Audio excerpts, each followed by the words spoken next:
Physics past paper suggestion তোমাদের জন্য খুবই গুরুত্বপূর্ণ যে টপিকগুলো সেগুলো নিয়ে আজকে আমরা আলোচনা করব। এছাড়া হচ্ছে তোমাদের সায়েন্সের যে সাবজেক্টগুলো সেগুলার সাজেশন অবশ্যই এখানে পেয়ে যাবে সিকিউ গ এবং গহর জন্য।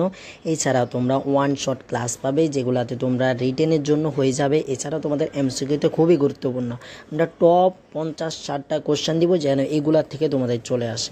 তো তোমরা যারা নতুন আসো অবশ্যই কেমিস্ট্রিওয়ালা চ্যানেলটাকে সাবস্ক্রাইব করে রাখতে পারো, পাশে থাকা বেল আইকনটা ক্লিক করতে পারো। এছাড়া তোমাদের পরবর্তীতে অ্যাডমিশনে যে তোমাদের অ্যাডমিশনের বিভিন্ন শর্টকাট, এছাড়া হচ্ছে তোমাদের অ্যাডমিশনে বিভিন্ন সংবাদ, অর্থাৎ কোথায় কখন পরীক্ষা হয়, কোন পরীক্ষায় কী পাবে, প্রস্তুতি নিতে সব কিছু কিন্তু আমাদের এই কেমিস্ট্রি আলাতে চলে যাচ্ছে, দেওয়া হয়। তোমরা আমাদের ফলো করে রাখতে পারো, আমাদের ফেসবুক পেজ এবং টেলিগ্রাম গ্রুপে এখনই যুক্ত হতে পারো। তো চলো আমরা শুরু করি। তোমাদের যে শর্ট সিলেবাসে যে অধ্যায়গুলো আছে সেগুলো নিয়ে আমরা সাজেশনটা দিয়ে চেষ্টা করি। 6 থেকে 7টা সৃজনশীল কমন আসবে ইনশাল্লাহ, এর থেকে বেশি আসতে পারে, কারণ হচ্ছে গহর জন্য সিকিউর জন্য তোমরা অবশ্যই কী করবে, এই টপিকগুলো শেষ করবে। এরপরে হচ্ছে তোমাদের যে বোর্ড কোশ্চেন আছে সেগুলো 3-4টা বোর্ড করতে পারলেই তোমাদের ইনশাল্লাহ এইগুলো থেকে দেখবে সবগুলাতেই কমন চলে আসছে ইনশাল্লাহ।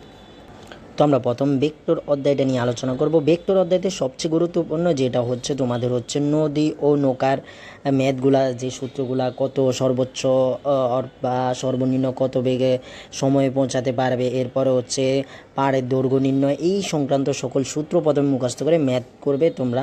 এছাড়া হচ্ছে ডট ও ক্রস গুণের গুণফল, এটা গহর জন্য, এটা ছোট গহর জন্য এটা। এরপরে কার্ল, ডাইভারজেন্স, গ্রেডিয়েন্ট, এদের ম্যাথগুলো এগুলো হচ্ছে গহের জন্য। এরপরে ত্রিভুজ ও সামন্তরিকের ক্ষেত্রফল নির্ণয়ের যে সূত্রটা আছে এখান থেকে গ নাম্বারে আসে। মূলত এই ক্রস গুণন, ডট গুণন এগুলা এবং বিভিন্ন কোণ নির্ণয়, এরপরে হচ্ছে লব্ধি বেগ নির্ণয়, এগুলা মূলত হচ্ছে তোমাদের ছোট গহের জন্য। এবং হচ্ছে কার্ল, ডাইভারজেন্স, গ্রেডিয়েন্ট এদের ম্যাথ। এরপরে ত্রিভুজ ও সামন্তরিকের ক্ষেত্রফল, এগুলো মূলত হচ্ছে গহ নাম্বারের জন্য তোমাদের কমন আসার মতো ম্যাথ। অর্থাৎ এইগুলো তোমরা শেষ করে লব্ধি এবং কোণ নির্ণয়, দিক নির্ণয়, এগুলো তোমাদের ছোট গহের জন্য যেটা বলে দিলাম। তো আমরা মনে করি এই যে তোমাদের হচ্ছে ভেক্টর থেকে এগুলো তোমাদের শেষ করতে পারলে তোমাদের অধ্যায়টা খুবই ভালোভাবে প্রস্তুতি হয়ে যাবে। কি আবার বলে দিচ্ছি, তোমাদের লব্ধি বেগ নির্ণয়, এরপর হচ্ছে তোমাদের দিক নির্ণয়, থিটা কোণ নির্ণয়, অর্থাৎ কোণ কত কোণে সেটা নির্ণয়, এরপরে নদী সাঁতার ম্যাথগুলা, এরপরে ডট গুণ ক্রস গুণনের ম্যাথগুলা। এরপরে গহ নাম্বারের জন্য তোমরা কার্ল, ডাইভারজেন্স, গ্রেডিয়েন্ট, ত্রিভুজ সামন্তরিকের ক্ষেত্রফল নির্ণয় এগুলো করো। ভেক্টর থেকে তোমাদের অসম্পূর্ণ অধ্যায়টা ক্লিয়ার হয়ে যাবে। তোমরা এই বোর্ড কোশ্চেনগুলো একটু ভালো করে করো, ইনশাল্লাহ তোমাদের এই অধ্যায় থেকে একটা সৃজনশীল অবশ্যই আসবে। এই অধ্যায় থেকে ভেক্টর থেকে অবশ্যই একটা সৃজনশীল আসবেই। তো তোমরা এই এইগুলা শেষ করে যেতে পারলেই তোমাদের গহ কিন্তু শেষ হয়ে যাচ্ছে। তো তোমরা কিন্তু অলরেডি 7 মার্ক ক্যারি করতে পারছো। তো আশা করছি তোমাদের একটা ভালো প্রস্তুতি হয়ে যাবে এবং ভালো একটা সাজেশন পেয়ে যাচ্ছ তোমরা এখান থেকে। তো সঙ্গে থাকার জন্য অবশ্যই ধন্যবাদ, শেষ পর্যন্ত থাকো, ইনশাল্লাহ ভালো একটা সাজেশন পেয়ে যাবে। তো আমরা পরবর্তীতে সবচেয়ে গুরুত্বপূর্ণ অধ্যায় হচ্ছে নিউটনের বলবিদ্যা। এখান থেকে 2টা সৃজনশীল চলে আসতে পারে। এই অধ্যায় থেকে খুবই গুরুত্বপূর্ণ, কারণ এই অধ্যায় থেকে 2টা সৃজনশীল বারবার বললাম চলে আসতে পারে। এখানে গুরুত্বপূর্ণ টপিকগুলোর মধ্যে হচ্ছে ব্যাংকিং কোণ। এখন তোমরা বলতে পারো ভাই ব্যাংকিং কোণ তো গত বছরও চলে আসছে, এইবারও আসবে নাকি? ভাই ব্যাংকিং কোণ নির্ণয় এই ম্যাথটা খুবই ইম্পর্টেন্ট। এই বোর্ড ঢাকা বোর্ড বা চট্টগ্রাম বোর্ড, কুমিল্লা বোর্ড বলো, রাজশাহী বোর্ড বলো, দিনাজপুর বোর্ড বলো, ময়মনসিংহ বোর্ড বলো, যে কোনো বলবে, দিনাজপুর বোর্ড বলো, সব বোর্ডে এটা কোনো না কোনো 3-4টা বোর্ডে এই ম্যাথ এই অধ্যায় থেকে থাকবেই আমি আশা করছি, কারণ এই ম্যাথটা খুবই গুরুত্বপূর্ণ। যতবারই বোর্ডে আসুক না কেন এখান থেকে আসবেই কোশ্চেন। তো এরপরে হচ্ছে তোমাদের কৈনিক গতির সূত্রগুলো, অর্থাৎ কৈনিক গতির যে সূত্রগুলো আছে সেগুলো তোমাদের কৈনিক গতির বেগ, অর্থাৎ হচ্ছে রৈখিক বেগ এবং গণিক বেগের সাথে সম্পর্ক। যেমন হচ্ছে আমরা ওমেগা আর ইকুয়াল টু আমরা যে, অর্থাৎ এখানে ঠিকভাবে লিখি, ধরো হচ্ছে কৈনিক বেগ নির্ণয় করতে বলা হয়েছে। কৈনিক বেগের ক্ষেত্রে আমরা কি জানি, বেগ ইকুয়াল টু এটা হচ্ছে কৈনিক বেগ না, এটা হচ্ছে কি রৈখিক বেগের সাথে কৈনিক বেগের সম্পর্ক হচ্ছে কি আর ওমেগা। এরপরে স্মরণের সাথে সম্পর্ক কি, ত্বরণের সাথে সম্পর্ক কি, ত্বরণের সাথে আমরা সম্পর্ক জানি। এরপরে হচ্ছে এটা ত্বরণের এই সম্পর্কগুলো তোমাদের অবশ্যই জানতে হবে, এগুলো থেকে ছোট গতে তোমাদের সে আসবে ইনশাল্লাহ। এরপরে গহ নাম্বারে বড় গতে তোমাদের আসতে পারে সংঘর্ষ, স্থিতিস্থাপক কোনগুলো হচ্ছে। এরপরে সংঘর্ষ, মিলিত বেগ হয়তো বা তোমাদের গহ নাম্বারে চলে আসতে পারে। এরপরে বড় গতেও মিলিত বেগ চলে আসতে পারে। তো তোমরা এইগুলা শেষ করার চেষ্টা করবে। এরপরে দেখো, এরপরে সবচেয়ে গুরুত্বপূর্ণ গহ নাম্বারের জন্য যেটা হচ্ছে ভরবেগ নির্ণয় সূত্র যেটা আছে, সেটা কৌণিক ভরবেগের নির্ণয় সূত্র যেটা আছে সেটা তোমাদের জানতে হবে। L=mr² ওমেগা, এটা অবশ্যই জানতে হবে। এরপরে হচ্ছে শুধু রৈখিক ব্যয়ের ক্ষেত্রে এমবি অর্থাৎ ভর এবং বেগের গুণফলকে ভরবেগ বলে, এগুলো তোমাদেরকে অবশ্যই জানতে হবে। এগুলো ছোটোখাটো থেকে ছোটো তোমাদের কোশ্চেন চলে আসতে পারে। এরপরে টর্ক নির্ণয়, কৌণিক টর্ক নির্ণয়, এরপরে কেন্দ্রমুখী বলের মান, এইগুলা সূত্র থেকে তোমাদের ছোটো এগুলা থেকে মূলত ছোটো থেকে কোশ্চেন আসবে। অলরেডি এখানে বলে দিছি, নিউটন ও বলবিদ্যা থেকে প্রায় 2টা সৃজনশীল চলে আসতে পারে তোমাদের। আমরা তারপরে অধ্যায় চলে যাই, যেটা খুবই গুরুত্বপূর্ণ, কাজ, ক্ষমতা, শক্তি। এখান থেকে অবশ্যই একটা সৃজনশীল আসবেই, একটা সৃজনশীল ইনশাল্লাহ আসবে। এখান থেকে যেগুলো খুবই ইম্পর্টেন্ট সেটা হচ্ছে তোমাদের ইঞ্জিনের দক্ষতা নির্ণয়, যেটা এটা। এরপরে কুয়ার ম্যাথগুলা, এরপরে শক্তি সংরক্ষণশীলতার ম্যাথ, দোলক ও পরন্ত বস্তুর ক্ষেত্রে ম্যাথ যেগুলো আছে সেগুলা। এরপরে আরেকটা খুবই গুরুত্বপূর্ণ হচ্ছে তোমাদের হচ্ছে কৃতকাজ নির্ণয় ম্যাথ। কৃতকাজ নির্ণয় কীভাবে হচ্ছে মই বা দেওয়ালের সাথে যে উঠানামা কত ডিগ্রিতে, এরপরে এত ডিগ্রিতে বলা হতে পারে 60 ডিগ্রিতে ওঠার পর এর কৃতকাজ কত।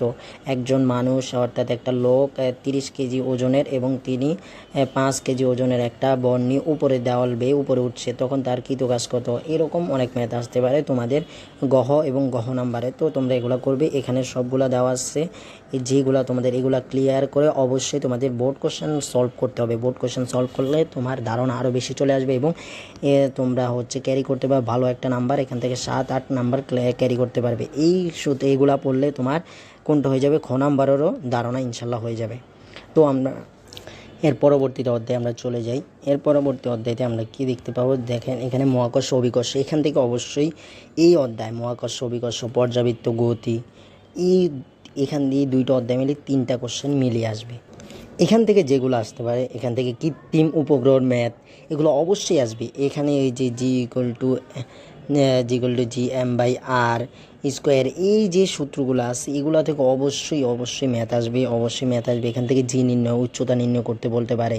এরপরে পাহাড়ের উপরেও নিচে জি এর মান নির্ণয় করতে বলতে পারে, অর্থাৎ জি এর মান নির্ণয় করতে পারে। এই সংক্রান্ত সকল ম্যাথ আসবে। এরপরে গুরুত্বপূর্ণ মুক্তিবেগ নির্ণয়ের যে ম্যাথটা আছে, মুক্তিবেগের নির্ণয়ের, এছাড়া হচ্ছে সম্পর্ক নির্ণয়ের ম্যাথগুলো আসবে। কীভাবে সম্পর্ক নির্ণয়, সেগুলো হচ্ছে এখানেও চলে আসতে পারে। দোলনকালের সাথে হচ্ছে জি এর সম্পর্ক কী, এল এর সাথে জি এর সম্পর্ক কী, এগুলা থেকে ম্যাথ চলে আসবে। যদি আমরা এটা পর্যাবৃত্ত গতিতে আলোচনা করব, এখানেও এই ম্যাথগুলো চলে আসতে পারবে। এই জন্য বলছি এই মহাকর্ষ অভিকর্ষ এবং পর্যাবৃত্ত গতি মিলে 3টা সৃজনশীলও চলে আসতে পারে।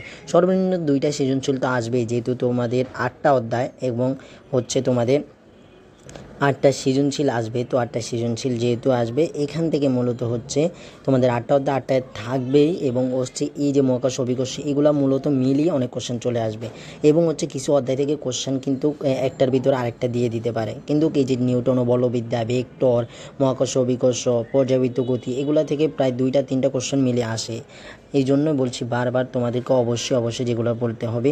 এখান থেকে সর্বনিম্ন পর্যাবৃত্ত এবং মহাকর্ষ অভিকর্ষ মিলে তো 2টা আসবে।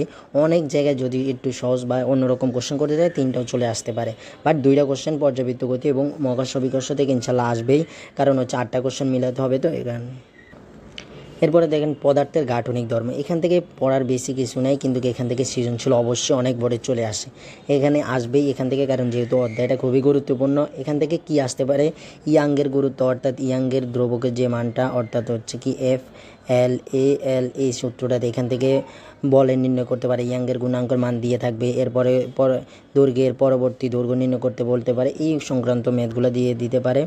এরপর হচ্ছে কৃতকাজ নির্ণয়ের যে সূত্রগুলো আছে, ইয়াংয়ের সাথে সম্পর্ক, এরপরে পীড়ন বিকৃতির ম্যাথ গ নাম্বার আসতে পারে। বয়সনের অনুপাত এর ম্যাথ, এগুলো হচ্ছে ছোট গতি, এই দুটোটা ছোট গতে চলে আসতে পারে এই 2টা। আর ইয়াংয়ের গুণাঙ্ক যদি আসে এটা গ নম্বরে আসবে এবং হচ্ছে কৃতকাজেরটা বড় গতে চলে আসতে পারে। তবে এখান থেকে একটা সৃজনশীল ইনশাল্লাহ থাকবেই। এরপর আমরা দেখি পর্যাবৃত্ত গতি, বাইরের একটু নয়েজ হচ্ছে, যেহেতু মোহরাম আসছে তো পুরান ঢাকাতে এইগুলার বেশি পর্যায়ক্রম থাকে, এই জন্য একটু তাদের প্র্যাকটিস চলছে, তো একটু ইগনোর করি। আমরা মূলত যেগুলো ফোকাস করার দরকার সেগুলো একটু ফোকাস করি। তো মূলত হচ্ছে আমরা পর্যাবৃত্ত গতি থেকে এখানে সবচেয়ে বেশি স্প্রিংয়ের ম্যাথটা সবচেয়ে বেশি গুরুত্ব। তারপরে হচ্ছে যেগুলো বললাম পর্যায়কালের সাথে যার সম্পর্ক, এখান থেকে কৌণিক বেগের সূত্র নির্ণয় করতে বলতে পারে, কম্পাঙ্ক নির্ণয় বলতে পারে। এরপর হচ্ছে এল দৈর্ঘ্য নির্ণয় করতে বলতে পারে, উচ্চতা না, এরপরে বর, এগুলো সম্পর্কে সম্পর্ক নির্ণয় করতে পারে। এরপর হচ্ছে দোলনকালে, এই যে দোলনকালে 2 পাই, এখান থেকে মূলত এই যে এইগুলা মূলত বেশি ইম্পর্টেন্ট। তো এছাড়া আছে সরল দোলকের সূত্রের ম্যাথগুলো আসতে পারে। এরপরে দোলনকালের সাথে যেটা বললাম জি এর সম্পর্ক কি, দোলনকালের সাথে ওইখানে দেখা দিয়েছে অভিকর্ষ মহাকর্ষণ মধ্যে জি এর সম্পর্ক দোলনকালের সাথে বর্গমূলের হচ্ছে সমানুপাতিক, এল এর সাথে জি এর সম্পর্ক সমানুপাতিক। তো এইগুলো থেকে ম্যাথ আসতে পারে। এরপরে সরল চন্দ্রিত গতির যে সমীকরণটা আছে সেখান থেকে তোমাদের বলতে পারে কৌণিক বেগ নির্ণয় বলতে পারে, কৌণিক ত্বরণের মান নির্ণয় করতে পারে। এই সংক্রান্ত সকল ম্যাথ তোমাদেরকে অবশ্যই জানা লাগবে, কারণ এই পর্যাবৃত্ত গতি থেকে অবশ্যই সৃজনশীল এসে থাকেই। এরপর আমরা চলে যাই সর্বশেষ অধ্যায়, যেখান থেকে খুবই গুরুত্বপূর্ণ একটা সৃজনশীল আসে, যেটা হচ্ছে গ নম্বরে শিশিরাঙ্কের ম্যাথ আসতে পারে বা হ্রদের গভীরতা নির্ণয় করতে দিতে পারে। বড় গতে তোমাদের আসবে আপেক্ষিক আর্দ্রতার ম্যাথগুলা। এছাড়া হচ্ছে বয়েল চার্লসের যে সম্পর্কটা, সেটা যে ম্যাথগুলা, চার্লসের সূত্র, বয়েলের সূত্র, চাপ আর আয়তন, এরপরে হচ্ছে তাপমাত্রা, যে সম্পর্কগুলো, এই সম্পর্কের ম্যাথগুলা দিয়ে তোমাদের ছোটো ঘর মধ্যে কোশ্চেন আসতে পারে। তবে আপেক্ষিক আর্দ্রতার এই ম্যাথটা বড় গতে প্রতিবারেই আসে, এখান থেকে অবশ্যই একটা সৃজনশীল আসে আর সবাই চেষ্টা করে এখান থেকে 10 মার্ক তোলার জন্য।